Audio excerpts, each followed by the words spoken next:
everyone, welcome to a brand new video. So today I'm going to be talking about a recent purchase, and that is my Keepall 55. It's vintage, it's from 1984, it needs a little bit of work, so if you're interested in seeing how I'm going to restore it, keep on watching. So one of the first things I noticed about the Keepall when it arrived was the smell. Even before I'd even opened the packaging, I could smell it. It was kind of this old, almost foisty smell, and that was one of the first things that I wanted to get rid of. So I began asking about on the Facebook groups and things like that, how could I get rid of this smell, and a lot of people suggested actually just picking up some bicarbonate of soda. So I did that. I went into Wilkinson's and I just got this little box.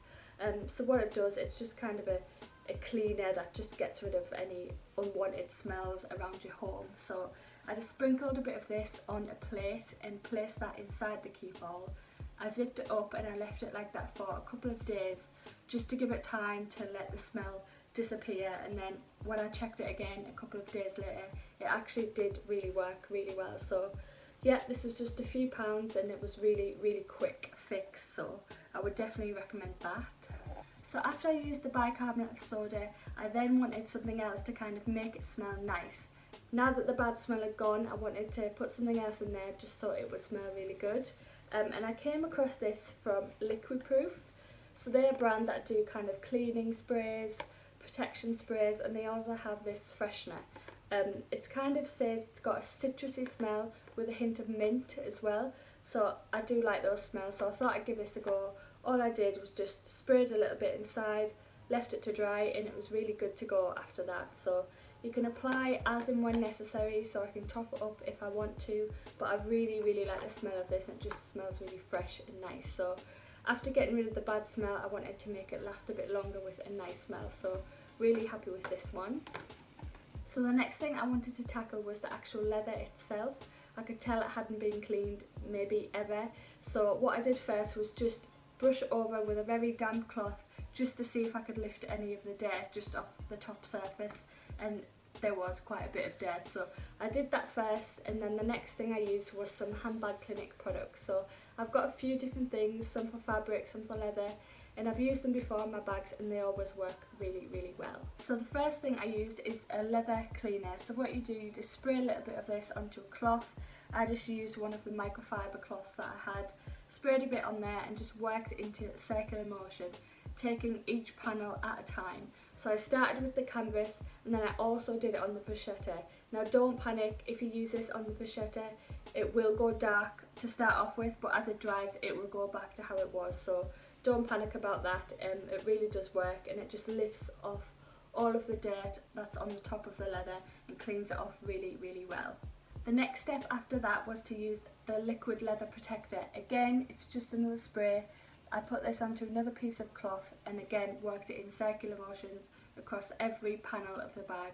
So started with the front, then moved on to the bottom, the sides and the vachetta, the handles. It did take quite a while, but I wanted to make sure I got everything off as much as I could.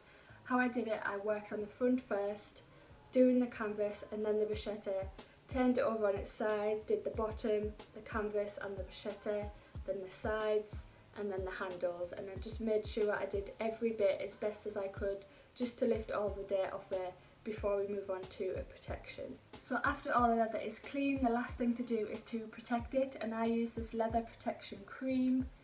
It says it's best to use this sparingly, so I just put a little kind of blob of it onto the cloth, dabbed it off a little bit and then just worked it in again, panel by panel, bit by bit, making sure I take really good care and as well not to apply too much. As it said, use sparingly for the best results, and then after you've buffed that into all of the areas, you just use another dry side of the cloth just to buff it out so it's nice and shiny. So as you can see, after doing all that, the leather does actually look really good. Everything is so clean. The canvas, actually you can see the print a lot more. At first it kind of was a bit darker, but since I've cleaned it up, I've got off a lot of the dirt. The vachetta actually looks really good as well. I'm really happy with how it's turned out. It feels good, so the cream is going to condition the leather. I'm just really happy with that. So the next thing I wanted to tackle was the hardware. When I first received the bag, one of the things that stood out to me was the zip was really, really bright compared to the rest of the hardware on the bag. So I thought maybe it'd be replaced at some point, or it was just really, really clean and the rest of the hardware is touched more or something like that. Either way, I wanted to get some Brasso just to clean up the rest of the hardware and see if I could get it to match a little bit more to the zip. So you can get this anywhere really. I got this from Wilkinson's again, just a little tub of Brasso. And what I did is I put a little bit onto a cotton pad and also used a little cotton bud as well for the smaller areas.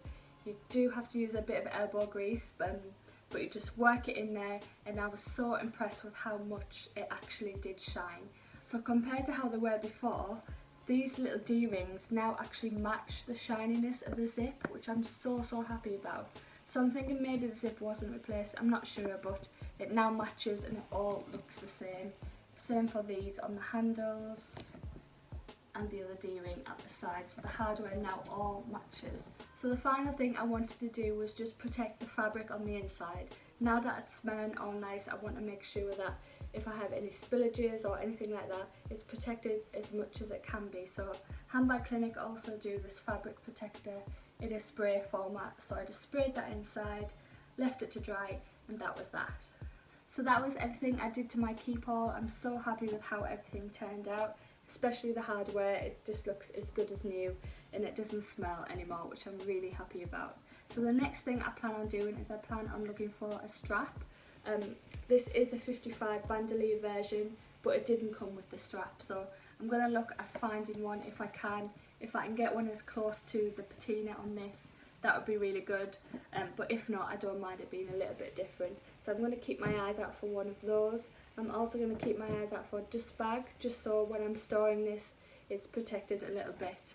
And I think I'll also look out for maybe a luggage tag that I can put on here, that I can maybe get monogrammed with my initials as well, so that'll be really good. So yeah, I'll just keep a lookout for them on the pre-loved market as well. And that is everything, so thank you so much for watching this video. If you want to see a more detailed blog post, please head to luxandlife.co.uk. I'll have way more pictures and everything about my restoration over there. And don't forget, I'm also on Instagram, which is at luxandlifeuk, and please do subscribe. I was looking at some of my stats the other day, and something like 80 to 90% of people that are watching my videos aren't actually subscribed, so I'd love it if you would just hit the little red subscribe button and join me again for more videos. But thanks again for watching, and I'll see you in my next one. Bye!